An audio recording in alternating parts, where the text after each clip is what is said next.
Today we'll talk about how can you fix this problem or know how you can do that on your Asphalt app. So all you have to do, so you just click here on settings, click on it here.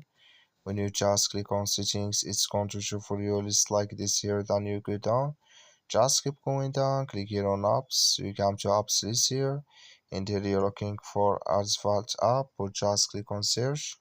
Then here at Asphalt app, it's going to show for you like this. Click on it, then it's going to take you to this list. Click on for stop, click on OK.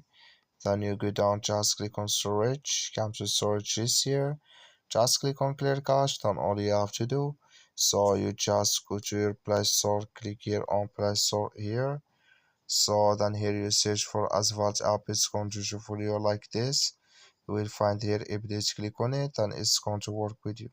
That's all you have to do. Thank you for watching. Don't forget to support us by liking, subscribing.